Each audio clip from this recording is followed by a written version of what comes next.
Bonjour, je Bonjour. suis en compagnie d'Yvon Lemao. Vous êtes directeur de recherche au CNRS ici à Strasbourg. Vous êtes membre de l'Académie des sciences, membre de l'Académie de pharmacie. Votre intervention aujourd'hui va porter sur le jeûne thérapeutique. Alors, je sais que vous avez fait des études sur les manchots et vous avez étudié le jeûne des manchots. À partir des résultats de ces études-là, que finalement vous avez petit à petit, vous êtes passé chez l'homme. Tout à fait. Ce qui s'est passé, c'est qu'au fur et à mesure que nous obtenions des résultats sur le jeûne des manchots, qui jeûnent très longtemps, beaucoup plus que l'homme, nous étions contactés par la directrice scientifique d'une clinique de jeûne thérapeutique en Allemagne. Et elle a réussi en une dizaine d'années à me convaincre d'essayer. Et donc maintenant, effectivement, nous travaillons également sur le jeûne thérapeutique chez l'homme avec ses médecins. Alors, vous avez testé le jeûne. Alors, combien de temps peut-on finalement tenir un jeûne thérapeutique, enfin, ou un jeûne en règle générale, et quels sont quand même les apports quotidiens? Oui, alors peut-être pour commencer, je crois qu'il est important de dire que je pensais au départ que les manchots jeûnaient plus efficacement, avaient des mécanismes supérieurs à ceux de l'homme. C'était faux, je me trompais. Parce qu'en réalité, ce que nous avons découvert, c'est que tous les animaux entreprennent des périodes de jeûne pour se reproduire, pour migrer, dans différentes conditions, et spontanément et sans problème. Et ce que je sais aujourd'hui, c'est que, contrairement à ce que je pensais, le mécanisme est le même dans tout le monde animal et chez l'homme. C'est en commun, donc ça veut dire que c'est un mécanisme très ancien.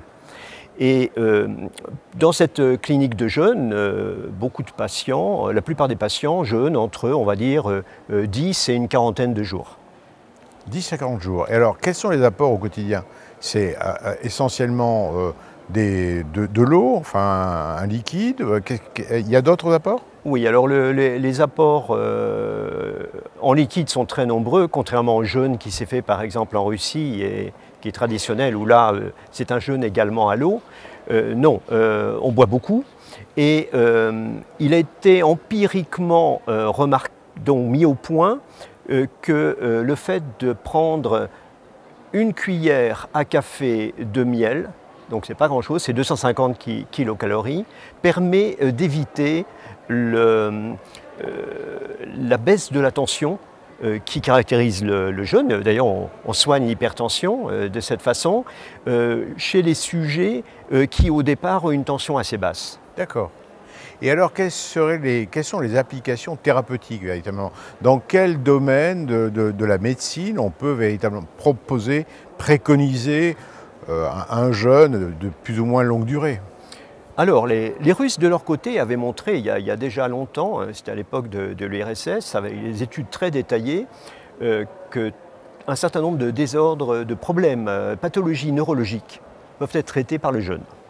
Mais nous n'avons pas travaillé dans ce domaine. Nous sommes intéressés à l'hypertension. Nous sommes intéressés également à un sujet qui est tout à fait d'actualité aujourd'hui, qui est le vieillissement, à travers les indicateurs des radicaux oxydants ou antioxydants. Ah, c'est ça, oui. C'est ça. Le jeûne aurait une propriété antioxydante, quoi. Ah, c'est clair. C'est clair. Alors évidemment, la question clé, c'est pour combien de temps? Oui.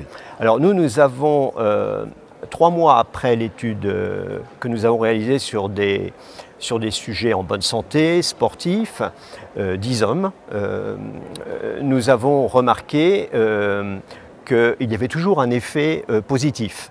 Mais évidemment, ça dépend du régime alimentaire. Vous comprenez, de ce côté-là, peut-être que le jeûne intermittent répété a des effets à plus long terme parce que ça oblige à une discipline peut-être plus permanente, alors que d'autres y arrivent évidemment. Oui. Certains sont capables, en jeûnant 1 an, de conserver longtemps.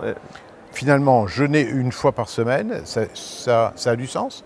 Oui, ça a du sens. Parce qu'après, finalement, on modifie un peu notre alimentation et nos habitudes alimentaires, peut-être, non? Alors, je ferai une petite remarque quand même, c'est que le jeûne intermittent n'est pas suffisamment long pour provoquer une augmentation des corps cétoniques. Production des corps cétoniques, dont on sait qu'ils sont un carburant de remplacement du glucose pour le cerveau. C'est vraiment le mécanisme d'adaptation majeur au jeûne prolongé. D'accord. Car c'est le mécanisme par lequel l'organisme réduit la mobilisation des protéines, donc des muscles. D'accord. Et de plus en plus, nous avons des indices au niveau international, tous les gens qui travaillent dans ce domaine, montrant que les corps cétoniques ont probablement un rôle de signaux. Et donc ça pose des questions parce que le jeûne de courte durée ne sera pas suffisant. Il faut environ 3-4 jours pour avoir une mobilisation des corps cétoniques. Bon. Eh bien écoutez, merci infiniment de ces bons conseils. Je vous en prie.